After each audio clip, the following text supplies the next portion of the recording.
अस्सलाम वालेकुम, मेरा नाम शकील आलम है। मेरा आज का अपने टीचर का और जो आपके सुपरवाइजर मतलब हाँ दोनों का भी वो भी दे देंगे सर। मेरा सुपरवाइजर थे तशाम सर और मेंटोर थे नौशाद सर। तो आज मेरा टॉपिक है पपराजी। तो पपराजी पहले इसको समझ लेते हैं, उसके बाद हम जानने की कोशिश करेंगे क्या क्या और जानेंगे हम। पपराजी में हम जानेंगे हिस्ट्री जानेंगे और इस पे लॉ क्या है, और इसके बाद हिंदुस्तान में शुरुआत कब हुई और इसकी भूमिका और चुनौती क्या है, और पपराजी कैसे कमाते हैं। फर्स्ट पेज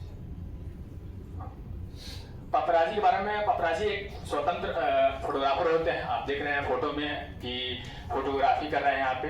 पपराजी जो शब्द है वो प्लूरल शब्द है, यानी बहुवचन। एक से ज्यादा एक समूह को पपराजी कहा जाता है। पपराजो जो है एक व्यक्ति को, एक जो फोटोग्राफर होता है उसको पपराजो कहते हैं। तो ये लोग एक मशहूर शख्सियत को, सितारों को जो होते हैं फिल्म इंडस्ट्री, चाहे कॉमेडियन हो या फिर राजनेता हो, उनकी तस्वीर लेते हैं और ये लोग उस तस्वीर को आगे भेजते हैं। तो आइए जानते हैं अब इसके इतिहास को।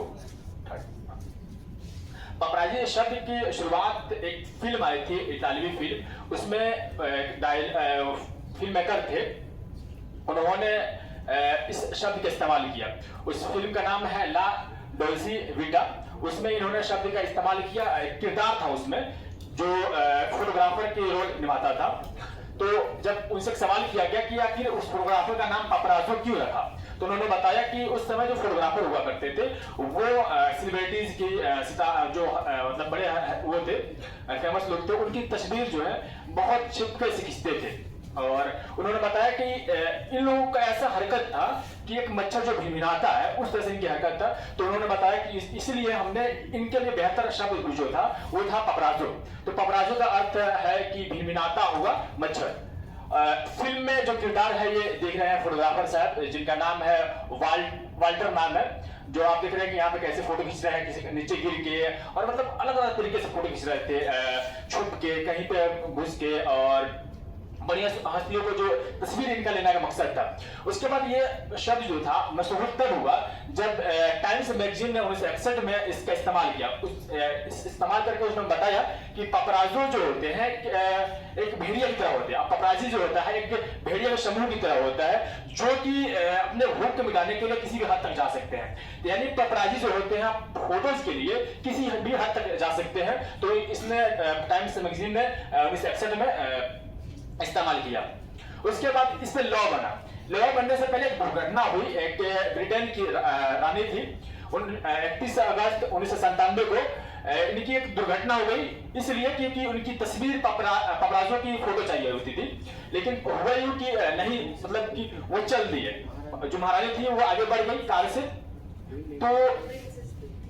तो उनके फोटो लेने के लिए पपराजो जो थे उनके पीछा करने लगे। लेकिन एक टनल में जाकर जिनके ड्राइवर थे कार में बैठे हुए थे, वो स्पीड किया, लेकिन गाड़ी कंट्रोल आउट ऑफ कंट्रोल हो गया, जिसकी वजह से टनल में जाकर लग गए, जिसके बाद दोनों की एक्सीडेंट हो गई। उसके बाद ब्रिटेन सरकार ने 1998 में लॉ पास की। तो लॉ पास की, एंटी पपराजी अधिनियम पास की। उसके बाद और ह्यूमन राइट 1998 में भी एक्ट पास किया। इसके खिलाफ उन पर कार्रवाई हो सकती है। अगर बात करें हिंदुस्तान की, हिंदुस्तान में क्या पपराजी के खिलाफ कोई लॉ है, तो आपको बता दें कि नहीं है। लेकिन उनके इर्द गिर्द में कुछ चीजें हैं, अगर एक आम व्यक्ति भी करता है तो उसके पास मतलब वैसा ही कानून लगता है। जैसे आईपीसी की धारा 509 जो है आलोचना, किसी की आलोचना करते हैं तो हो सकता है। आईपीसी की धारा 354D जो है अगर पीछा किसी को किया जाता है तो उनपे वही मतलब कि लॉ लग सकता है लागे। अब बात करते हैं कि भारत में शुरुआत कब हुई पपराजी की। पपराजी की शुरुआत 90 के दशक में हुई थी।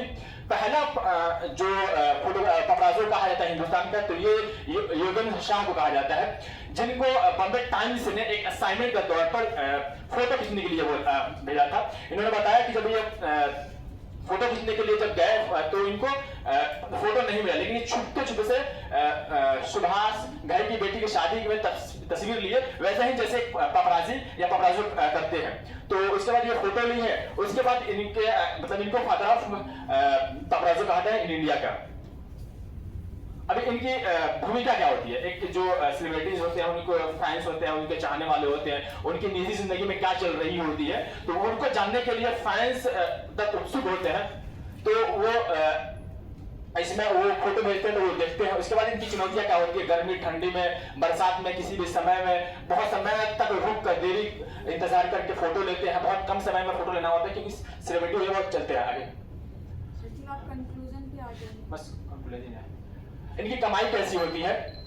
कमाई जो होती है मैगजीन की जो होती है, अखबार में जो फोटो भेजते हैं उसके पोर्टल्स पे भेजते हैं, उसके बाद न्यूज चैनल्स में भेजते हैं इनकी वीडियो। रील्स आज बन रहा है, रील्स का दौर है, उसमें वीडियो एडिटर को भेजकर भी पैसा कमा लेते हैं। उसके बाद ये कवरेज भी करते हैं तो उसके भी पैसे कमा सकते हैं।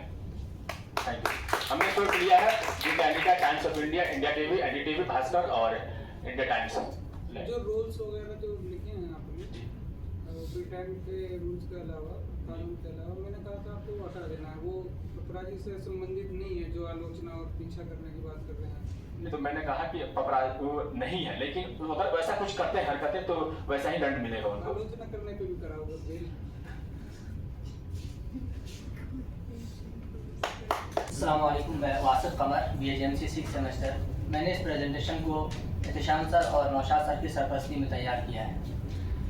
तो मेरे प्रेजेंटेशन का जो टॉपिक है वो है अंडरस्टैंडिंग मीडिया ऑनरशिप। हम और आप जो अखबारात पढ़ते हैं, जो टेलीविज़न चैनल देखते हैं, जो रेडियो सुनते हैं या ऑनलाइन प्लेटफॉर्म विजिट करते हैं, क्या हमने सोचा है कि इनके मालिक कौन है या इनके ऑनर कौन है, और क्या हमारे लिए जानना ज़रूरी है कि इनके मालिक कौन है?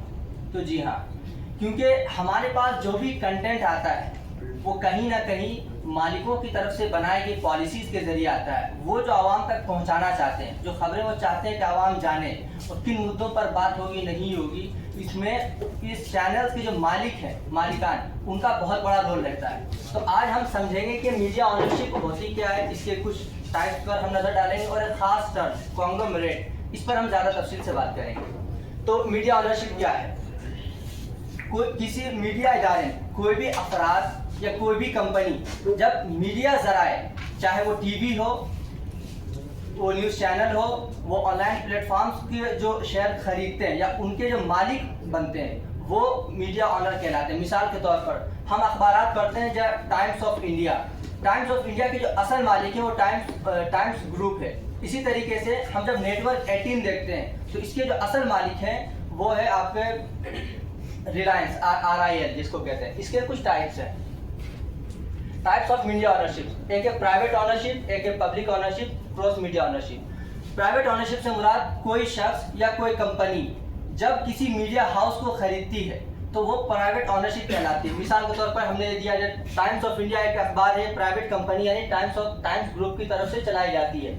इसी तरीके से पब्लिक ऑनरशिप, पब्लिक ऑनरशिप में जो मीडिया हाउसेज हैं, जो मीडिया इदारे हैं, वो हुकूमत या रियासत की तरफ से बनाई जाती हैं। मिसाल के तौर पर दूरदर्शन और all India radio. All India radio की शुरुआत 1936 में हुई थी और 1959 में दूरदर्शन की शुरुआत हुई थी, इस वजह से ताकि लोग इस तरीके से आज़ादी के बाद जो हिंदुस्तान के हालात थे वो हालात से किस तरीके से उभरे। ये ज़्यादातर हुकूमत की पॉलिसीज़ को जो आवाम के लिए बनाई जाती हैं, हुकूमत की तरफ से जो भी इश्तिहारात होते हैं वो आवाम तक पहुँचाने का इसका काम होता है। तीसरा है क्रॉस ऑनरशिप। कोई शख्स मीडिया हाउस के मुख्तलिफ प्लेटफॉर्म का जब मालिक बनता है तो वो क्रॉस मीडिया ऑनरशिप कहलाता है। मिसाल के तौर पर रेड FM एक रेडियो चैनल है, इसका मालिक रेड एंटरटेनमेंट है। अब टाइम्स ग्रुप एक कॉन्ग्लोमरेट है जो टाइम्स ऑफ इंडिया चैनल भी अखबार भी चलाता है, टाइम्स नाउ चैनल भी चलाता है। जब मीडिया हाउस से रिलेटेड कई चीज़ों के जब मालिक बनते हैं तो वो क्रॉस मीडिया ऑनरशिप कहलाता है। नेक्स्ट अब एक खास टर्म है कॉन्ग्लोमरेट ऑनरशिप। हम कारोबारी दुनिया में अक्सर ये सुनते हैं कि जो बड़ी कंपनी होती है वो अपने से नीचे छोटी छोटी कंपनियों की मिल्कियत हासिल करती है। मिसाल के तौर पर हमने टाइम्स ग्रुप की मिसाल ली, हमने RIL की मिसाल ली, हम टाटा ग्रुप, ये ऐसी कंपनियां हैं जो अपने नीचे मुख्तलिफ मीडिया हाउसेस के मालिक बनते हैं, तो वो कॉन्ग्लोमरेट कहलाता है। जो भी चीज़ें मैंने लिखी हैं वो सबका सोर्स मैंने नीचे दिया हुआ, आप चाहें तो इसको बाद में विजिट कर सकते हैं। अभी जो कॉन्ग्लोमरेट है ये दो टाइप का होता है, एक वर्टिकल होता है, एक हॉरिजॉन्टल होता है। वर्टिकल की मिसाल आप ये ले लीजिए कि जब कोई फिल्म बनानी होती है तो हमें एक फिल्म स्टूडियो की ज़रूरत होती है, उसके बाद हमें डिस्ट्रीब्यूशन की ज़रूरत होती है, उसके बाद हमें सिनेमा हॉल की ज़रूरत होती है। तो कहीं ना कहीं एक लाइन में चल रहा है। तो अगर कोई इन तीनों चीज़ का मालिक है तो वो कॉन्ग्लोमरेट वर्टिकल लाइन में वो जा रहा है। हॉरिजॉन्टल की मिसाल आप ले लीजिए कि एक तरफ अखबार इनकलाब है, एक तरफ सहारा है, ये दोनों अखबार सेम लेवल पर हैं। कोई शख्स अगर अखबार इनकलाब भी खरीदता है और सहारा भी खरीदता है और कोई और अखबार खरीदता है तो ये सेम स्टेज पर है, तो ये हॉरिजॉन्टल कॉन्ग्लोमरेट हो जाएगा।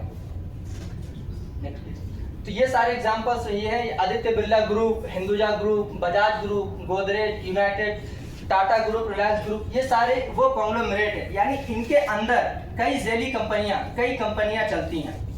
अब मुकेश अंबानी की ये कंपनी है रिलायंस इंडस्ट्रियल लिमिटेड, इनके जहन में कितनी सारी कंपनियां चलती हैं, लेकिन असल कॉन्ग्लोमरेट कौन है? ये कॉन्ग्लोमरेट है। इसी तरीके से टाटा ग्रुप कॉन्ग्लोमरेट है जिसके अंदर बहुत सारी कंपनियां चलती हैं। अब ये सवाल ये उठता है कि जो बड़े बड़े जैसे मुकेश अंबानी है, हमारे अडानी है, तो ये लोग मीडिया हाउसेस क्यों खरीदते हैं? तो बहुत सारी वजह हो सकती है। एक बहुत बड़ी वजह ये है कि जब आप बहुत सारी कंपनियों को चलाते हैं तो उन कंपनियों के बारे में आवाम तक अपनी बात पहुंचाने के लिए, उन कंपनीज के बारे में बताने के लिए सबसे बेहतर प्लेटफॉर्म मीडिया हाउस होता है, जिस वजह से मीडिया हाउस को खरीदते हैं और अपने ही प्रोडक्ट की तशहीर कराते हैं। और एक बहुत बड़ी वजह ये भी है कि जब आप एक बड़ी पर्सनैलिटी बन जाते हैं तो उस पर्सनैलिटी का लोगों के जहनों में रहना बहुत ज़रूरी है, और ये तरीका मीडिया के जरिए कराया जाता है। और कभी कभी ऐसा होता है जिस तरीके से हम देखते हैं कि एनडीटीवी को अडानी ने खरीद लिया, उसके बाद उसकी पॉलिसीज चेंज हो गई।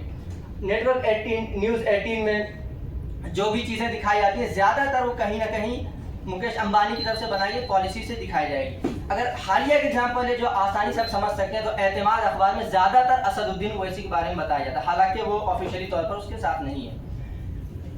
इसके बहुत सारे एडवांटेज डिसएडवांटेज हैं। एक तो सिर्फ एक में जिक्र कर देता हूँ। एडवांटेज ये है कि जब आप कई कंपनियों के मालिक होते हैं तो एक कंपनी का घाटा अगर होता है तो दूसरी कंपनी से आप उसकी रिकवरी कर सकते हैं। डिसएडवांटेज में ये है कि अगर आप कई मुख्तलिफ मीडिया हाउसेस के मालिक होंगे तो सब में सेम कंटेंट दिखेगा, तो कंज्यूमर के पास ज़्यादा चीज़ें देखने को नहीं मिलेंगी। तो यही मैं अपने प्रेजेंटेशन को खत्म करता हूँ। सियासी ओनरशिप के बारे में नहीं बोले, media own by political party, वो वाली चीज़ ये मैंने कुछ का जिक्र किया है, क्योंकि 5 मिनट का हमारे पास मौका और इसमें सारी चीज़ों को कवर करना काफ़ी मुश्किल है। तो जो चीज़ें अस्सलामुअलैकुम, मेरा नाम शहाबुद्दीन है। इस प्रेजेंटेशन को मैंने डॉक्टर मुस्तफ़ा अली सरवरी और नुसरत परवीन मैम के ज़रिए तैयार किया। आज मैं बात करूंगा जिस उन्वान के तहत आप लोग के सामने, वो है अमेरिका का गज़ा पर कंट्रोल करने का मंसूबा। यानी अमेरिका के सदर डोनाल्ड ट्रंप गज़ा पर क्या क्या कंट्रोल करने का मंसूबा बना रहे हैं। इस पीपीटी में हम बात करेंगे कि सदर डोनाल्ड ट्रंप का क्या बयान रहा और इसकी मजम्मत किसने की और इसका मुमकिन असरात क्या हो सकते हैं। तो ट्रंप का मुतनाज़ बयान ये है कि अमेरिकी सदर डोनाल्ड ट्रंप ने हालिया दिनों में ये ऐलान किया है कि वह गज़ा को अपनी मिल्कियत में लेने का इरादा रखते हैं। अमेरिकी सदर ने जोर दिया है कि फ़िलिस्तीनियों को गज़ा से बाहर मुंतकिल किया जाए जो इजराइल के हमले की वजह से तबाह हो चुके हैं। फ़िलिस्तीन को मिस्र और उर्दन कबूल करें। अमेरिकी कब्जे के बाद फ़िलिस्तीनियों को गज़ा में वापसी का कोई हक नहीं है। ये इस तरह से ट्रंप का मुतनाज़ बयान है जो आज मीडिया में चल रहा है। ट्रंप के बयान की शदीद मजम्मत करते हैं जो बहुत सारे ममालिक हैं। ट्रंप के इस बयान पर आलमी सतह पर शदीद रद्द-ए-अमल सामने आया है। मुस्लिम ममालिक, चीन, रूस और यूरोपीय ममालिक समेत दुनिया भर ने इस इक़दाम की मजम्मत की है। हमास ने भी ट्रंप के बयान के मज़ाक़ातखेज़ और गैर माकूल करार देते हुए कहा कि वो अमरीकी मुदाखलत और दबाव को कबूल नहीं करेंगे। इसके अलावा भी सऊदी अरब ने कहा है कि आज़ाद फ़िलिस्तीन रियासत के क़याम के बगैर हम इसराइल से ताल्लुक़ कायम नहीं करेंगे और हम फ़िलिस्तीनी अवाम के कानूनी हुकूक़ के लिए आवाज़ बुलंद करते रहेंगे। अमेरिका का मंसूबा और माहिरीन का नज़रिया। अमेरिका का मंसूबा क्या है और माहिरीन इस पर अपना क्या नज़रिया देते हैं, वो इस तरह से है। आलमी सतह पर नज़र रखने वाले माहिरीन के मुताबिक अमेरिका का ये मकसद फ़िलिस्तीनी इलाके में अमन कायम करना नहीं है बल्कि अपने मफादात को हासिल करना है। अमेरिका का मकसद मशरिक़ वस्ता पर कंट्रोल करना है। इसके अलावा अमेरिका का मकसद ये भी है कि आलमी सतह पर यूरोप से लेकर एशिया तक इक़्तिसादात से लेकर आलमी ताकत को अपनी मजबूत गिरफ्त में रखना है। अमरीकी हिकमत अमली क्या क्या हो सकती है, वो ये है इजराइल के साथ इत्तेहाद को मजबूत करना, गज़ा में मौजूद हमास को कमज़ोर करना, फ़िलिस्तीनियों के मुख्तलिफ ग्रुपों को ख़त्म करना, आलमी सतह पर फ़िलिस्तीनी हुकूक़ के लिए बुलंद होती आवाज़ को ख़त्म करना शामिल है। और ये कि मुमकिन असरात इन सब चीज़ों से जो मनसूबाबंदी कर रहे हैं उनसे क्या असरात मुरतब हो सकते हैं। फ़िलिस्तीनियों की ज़िंदगियों पर मनफी असरात मुरतब हो सकते हैं। गज़ा इलाके की सियासी खुद मुख्तारी और आज़ादी में कमी हो सकती है। फ़िलिस्तीनियों की ज़िंदगी में समाजी, माशी, इक़्तिसादी, तालीमी और फलाह व बहबूदी ज़ेर असरात हो सकते हैं। आलमी बरादरी में अरब ममालिक की साख पर मज़ीद असरात मुमकिन हो सकते हैं। और आखिर में मेरा ये कंक्लूज़न है, नतीजा ये है कि मौजूदा दिनों में जो मीडिया में गर्दिश कर रही है उनका क्या कहना है, या कह लीजिए खुलासे कलाम क्या है। मौजूदा दिनों में अमेरिका का गज़ा पर कंट्रोल करने का मंसूबा एक पेचीदा और मुतनाज़ अमल है। इसका आलमी सियासत पर बड़े असरात मुरतब हो सकते हैं। इस मंसूबे के तहत किए जाने वाले इक़दाम को यहूदियत और ईसाईयत के फ़रोग़ के तौर पर भी समझा जा रहा है। अमेरिकी सदर ट्रंप के ऐसे मुतनाज़ात बयान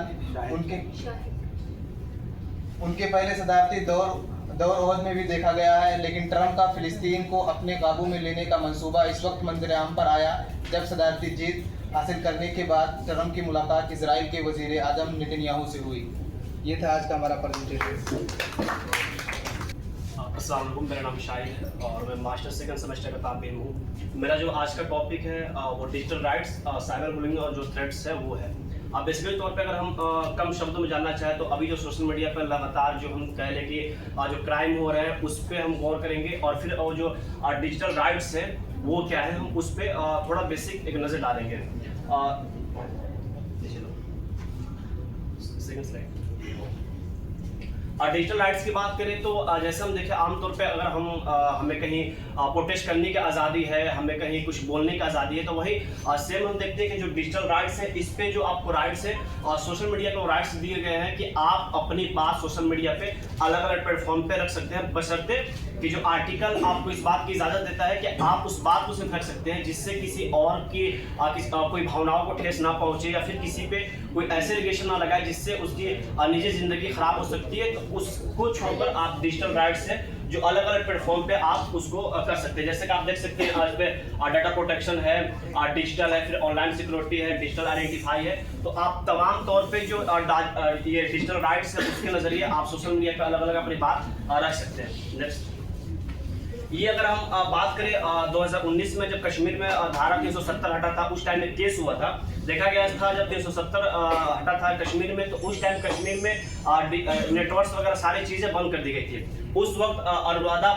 पासिंग गई थी सुप्रीम कोर्ट।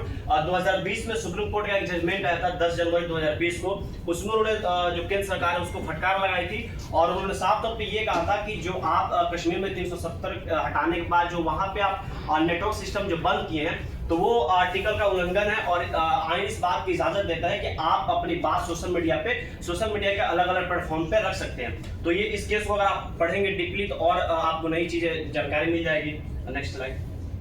साइबर बुलिंग की बात करें तो इसमें क्या होता है कि सबसे ज्यादा आपको डिजिटली तौर पे आपको हरासमेंट किया जाता है, आपको अलग अलग प्लेटफॉर्म पे जाकर आपको ब्लैकमेल करने की कोशिश की जाती है। अगर हम इसमें 4 रिपोर्ट दिखाएं, अगर सबसे ज्यादा हम इसमें केस की बात करें तो जो महाराष्ट्र है उसमें 487 केस है जो साइबर बुलिंग होती है। इसमें सबसे गौर करने वाली अगर साइबर बुलिंग की बात करें तो इसमें सिर्फ वो लोग नहीं शामिल है जिनको कुछ नहीं जो पढ़े लिखे नहीं हो या फिर ज्यादा पढ़े लिखे हो। सबसे गौर करने वाली बात इसमें ये भी कि एक ये जो केस है यूपी की है, और इसमें जो सरकारी कर्मचारी है वो साइबर बुलिंग का शिकार होता है और आगे चलकर वो बाद में सुसाइड कर लेता है। ये जो दूसरी केस है ये भी सरकारी कर्मचारी होते हैं, ये भी साइबर बुलिंग का शिकार होते हैं। अगर हम इस साइबर बुलिंग की बात करें तो इसमें बस होता ज्यादा क्या है कि आपको सोशल मीडिया पे तरह तरह के मैसेजेस भेजे जाते हैं, तरह तरह के मीम्स भेजे जाते हैं, आपको ब्लैकमेल किया जाता है, आपको फ्रॉडिंग के जरिए आपसे ये कहा जाता है कि कोई पुलिस के एड्रेस में आपको वीडियो कॉल करता है, कोई ये बोलता है कि आपके जो बच्चा है वो किसी थाने में बंद है, हम आपको छुड़वा देंगे, आप मुझे इतना पैसा दो। यहाँ तक कि अब साइबर बुलिंग की बात करें तो ऐसे केस सामने आ रहे हैं कि इसमें कोई अधिकारी वीडियो कॉल करता है और आपको टॉर्चर करता है, फिर आपको जेल न भेजने की धमकी देता है और उसके जरिए आपसे पैसे मांगता है। इसमें अगर फर्स्ट टाइम आपने पैसा दे दिया तो जरूरी ये नहीं कि उसके बाद आपको वो टॉर्चर नहीं करेगा, फिर लगातार आपको तरह तरह की धमकियां दी जाती हैं, आपको फैमिली को लेकर आपको ब्लैकमेल करने की कोशिश की जाती है। ये अगर हम महाराष्ट्र की केस की बात करें तो महाराष्ट्र में 11वीं में पढ़ने वाली 16 साल की लड़की होता है वो साइबर बुलिंग का शिकार हो जाती है। अब आप देखिए कि इसमें केस हिस्ट्री की बात करें तो 16 साल एज जो लड़की है वो क्राइम बुलिंग की शिकार होती है। और गौर करने वाली बात है, रिसर्च ये भी बताता है कि इस जो साइबर बुलिंग की बात करें इसमें सबसे ज्यादा 16 से लेकर और 24 साल के एज के जो बच्चे हैं उनको टारगेट किया जा रहा है। नेक्स्ट, अगर हम थ्रेट्स की बात करें, इसमें बेसिकली क्या होता है कि इसमें सोशल मीडिया पे धमकी दी जाती है।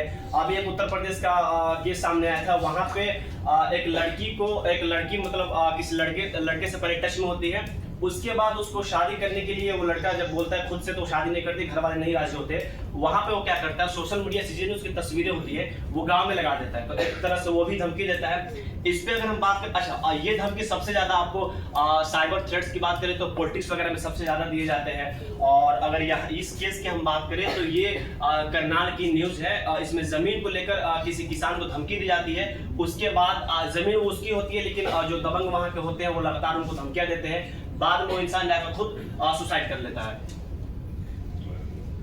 अगर हम एक मिनट ऊपर एक सेकंड, हाँ एक मिनट, ये अगर हम साइबर क्राइम पोर्टल की बात करें तो अगर आपको भी ये सब चीजें सामने आ रही है या कोई जानने वाला हो तो बशर्ते जो यहाँ की गवर्नमेंट है वो इस पर और ज्यादा काम कर रही है। हम नॉर्मल देख सकते हैं कि जो कॉलर ट्यून है उसको भी चेंज कर दिया गया है। ओ सॉरी सर, आप एक ऊपर करो, एक स्लाइड बस, एक स्लाइड ऊपर, एक ऊपर नीचे और एक मिनट। ये the journal of psychological research है, इसमें ये बताया गया है कि जो प्रत्येक जो ये साइबर बुलिंग के जो केस है उसमें 10 बच्चों में से अगर 5 बच्चे सुसाइड कर रहे हैं तो वो इसलिए सुसाइड कर रहे हैं कि वो साइबर बुलिंग का शिकार हो गए हैं। ये जो the journal of psychological research है वो रिपोर्ट बताती है। ऊपर चलो बस, आगे स्लाइड है सर।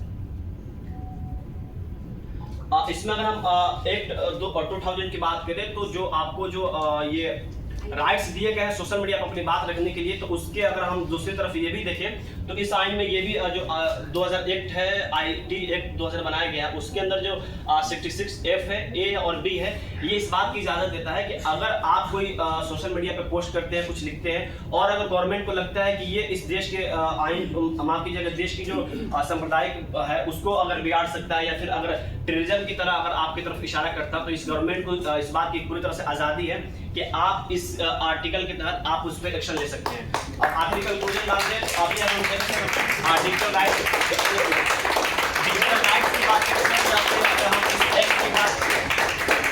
मुझे इस बात का आइडिया नहीं था कि मौजूद पर टीचर का नाम और काम कर रहा था, फिर मैंने भी कर किस टीचर के साथ अटैच है वो? मेरा सर्वरी सर के साथ मोबाइल आप जर्नलिज्म मिले का नहीं तो वो थोड़ा मेरे को कंफ्यूजन था, मैं मतलब आप किसके साथ है नहीं समझ नहीं सर, पूछ लिया, आपके साथ सॉरी मुलाकात नहीं हुई थी सर, इसके कुछ की फीचर है। मोबाइल जर्नलिज्म के इंट्रोडक्शन, इसके advantage, disadvantage and conclusion.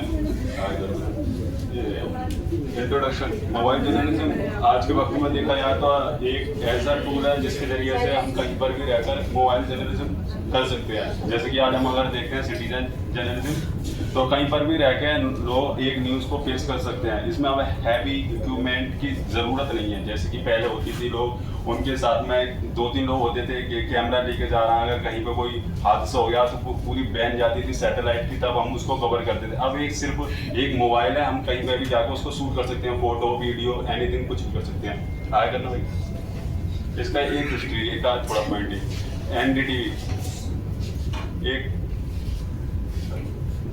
NDTV का सबसे पहले मोबाइल जर्नलिज्म होता तो काफ़ी टाइम से आ रहा है। 2011 में हुआ था, एक जर्नलिस्ट थे, जब किसान को आंदोलन हो रहा था तो उस टाइम पे मार पीटा जा रहा था। एक जर्नलिस्ट ने अपने मोबाइल से लेकर 200 किलोमीटर तक थे, 200 किलोमीटर पर थे, तो उन्होंने मोबाइल से बना के अपनी फौरन दे दी अपनी जो रिपोर्ट दी। तो फिर उस जगह पे लोग बाग आते हैं, तो उनकी हमारे आने से पहले इतनी जल्दी ये न्यूज़ कैसे कवर हो गई, वो अपनी बैन लेकर आते हैं और सैटेलाइट, तो जब तक वो न्यूज़ थी वो पब्लिश हो चुकी थी। और इसको सबसे पहले मोबाइल जर्नलिज्म ऑर्गेनाइज विच NDTV परमानेंट, जो NDTV चैनल था सबसे पहले इसी ने ऑर्गेनाइज किया था, एक कोलैबोरेशन किया था इसने सैमसंग के साथ में मिलकर, जो एक पहली अपनी इन्होंने रिपोर्ट पेज वो करी थी, न्यूज़ 2018 के शुरुआत में की थी। इसलिए ऑर्गेनाइजेशन पहले इसको लीगल वो मानते नहीं थे कि ये ठीक नहीं है, मोबाइल जर्नलिज्म करते हैं। और इसके कुछ एडवांटेज होते हैं, भाई सामने सुनो, कोई प्रेजेंटेशन इसके कुछ फ्लेक्सिबल होता है, अफोर्डेबल होता है, हम इजीली खरीद सकते हैं। अगर हम देखेंगे लैपटॉप काफ़ी ज़्यादा कीमत में होते हैं और जैसे नॉर्मल कैमरास आते हैं काफ़ी, अब हम 15-20 हज़ार में ईजिली खरीद सकते हैं। फ्लेक्सिबल इतना होता है, कहीं बैग भी रख के पॉकेट में रखा लेके चलते हैं। और ईजिली न्यूज़ शेयर व्हाट्सअप से आज हम देखते हैं कि हमारे आने से पहले न्यूज़ आ जाती है। ये एम्पावरमेंट कर सकते हैं कि लोगों को अवेयरनेस कर सकते हैं इसके ज़रिए से। और ये इट्स फ्रेंडली और किसी से भी हम ईजिली से उसकी वाइट से ले सकते हैं। और बैटरी लाइफ की बात करें तो इसमें थोड़ी डिसएडवांटेज भी होते हैं, किसी चीज़ का फ़ायदा तो नुकसान भी है उसको। जैसे कि इसमें बैटरी लाइफ की प्रॉब्लम रहती है, स्टोरेज लिमिटेशन, एडिटिंग रेस्ट्रिक्शन, जैसे कि हम एडोब प्रीमियम बड़े बड़े सॉफ्टवेयर होते हैं वो नहीं चला सकते, नॉर्मल शॉर्टेज ही यूज़ कर सकते हैं इसमें। और lower video and audio quality, इसमें इतनी अच्छी वीडियो और क्वालिटी नहीं होती है ऐसे कैमरा के मुकाबले में, और लिमिटेशन क्वालिटी और इक्विपमेंट। और कंक्लूजन में यही था कि आज के वक्त में मोबाइल बनने से भी उभरता हुआ फील्ड है और इसका फ्यूचर भी काफ़ी ब्राइट है आगे तक। एप्पल का फोन जो था सर 2007 में लॉन्च करा था उसने अपना एप्पल का फोन जो था, उससे पहले एप्पल के फोन से अगर हम वो जो कर रहे हैं तो उसमें नहीं। क्वालिटी अच्छी आएगी। क्वालिटी तो सर आएगी, लेकिन एक वो होती नहीं है, अगर मैं ज़्यादा दूर का ले रहा हूँ तो पिक्चर जाहिर सी बात है फटेगी मेरी। और जैसा मेरे कैमरे में रहता है, मैं इजीली स्मूथ करके मैं उसको कहीं पर भी डायरेक्शन देकर फोकस कर सकता हूँ, जो एक फ़ोन में नहीं हो सकता। कहीं अब मैं करता हूँ सर, मेरा हाथ हिलाकर थोड़ा मूव होगा तो इसलिए थोड़ा क्वालिटी बिगड़ सकती है। फोन में ऑटोमेटिक स्टेबलाइजर आते हैं और उसके अलावा कोई भी कैमरा यूज़ करते हैं वो ट्राइपॉड पे या गिम्बल भी यूज़ करते हैं, फ़ोन में भी वो यूज़ कर सकते हैं। जो तुमने डिसएडवांटेजेस बताए हैं, अब वो डिसएडवांटेजेस हैं ही नहीं मोबाइल में, ये सारे डिसएडवांटेजेस खत्म हो गए। बैटरी लाइफ अगर कैमरा का देखें तो उसका भी लिमिटेड है, फोन का भी लिमिटेड है। स्टोरेज लिमिटेशन आप अलग से स्टोरेज लगा सकते हैं। एडिटिंग में बहुत सारे सॉफ्टवेयर आ गए हैं जो मोबाइल पे एडिट होते हैं, 90% लोग मोबाइल पे एडिट कर लेते हैं। लोअर वीडियो क्वालिटी अब रहा ही नहीं सर, लेकिन मोबाइल में वो नहीं सर बोल रहे हैं, बिल्कुल सही बोल रहे हैं। गुड, नेक्स्ट टाइम उसको कर लो। Thank you.